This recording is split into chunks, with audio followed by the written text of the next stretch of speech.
ಹರೇ ಕೃಷ್ಣ. ಅಧ್ಯಾಯ 2 ಶ್ಲೋಕ 55.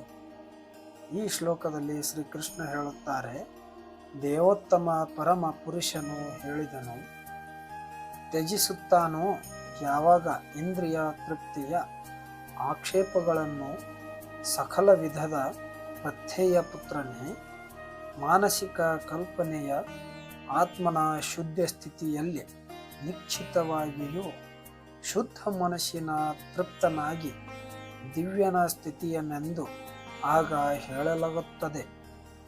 ಅನುವಾದ ನೋಡೋಣ ಬನ್ನಿ.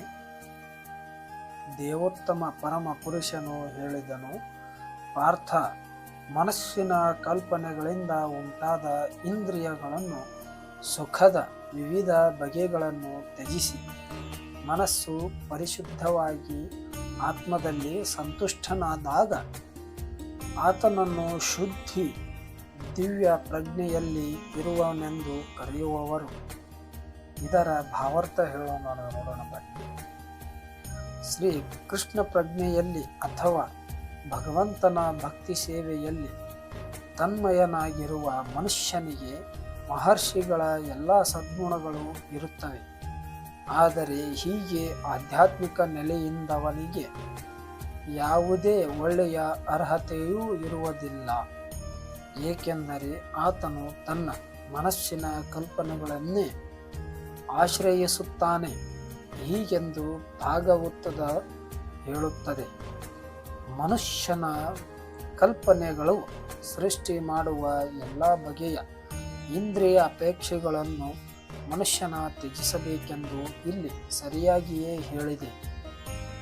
ಇಂತಹ ಇಂದ್ರಿಯಾಪೇಕ್ಷೆಗಳನ್ನು ಕೃತಕವಾಗಿ ತಡೆಯಲು ಸಾಧ್ಯವಿಲ್ಲ.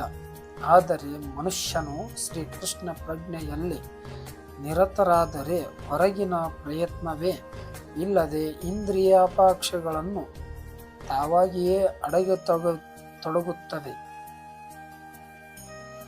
ಆದುದರಿಂದ ಮನುಷ್ಯನು ಯಾವ ಹಿಂಜರಿಕೆ ಇಲ್ಲದೆ ಕೃಷ್ಣ ಪ್ರಜ್ಞೆಯಲ್ಲಿ ತೊಡಗಿಸಿಕೊಳ್ಳಬೇಕು. ಏಕೆಂದರೆ ಈ ಭಕ್ತಿ ಸೇವೆಯಿಂದ ಆತನು ಕೂಡಲೇ ಅಲೌಕಿಕ ಪ್ರಜ್ಞೆಯ ವೇದಿಕೆಯಾಗಿರುತ್ತಾನೆ. ಪ್ರಗತಿ ಹೊಂದಿದ ಆತ್ಮನು ತಾನು ಪರಮ ಪ್ರಭುವಿನ ನಿರಂತರ ಸೇವಕನೆನ್ನುವುದನ್ನು ಅರಿತುಕೊಂಡು ತನ್ನಲ್ಲಿ ಸದಾ ಸಂತೃಪ್ತನಾಗಿರುತ್ತಾನೆ.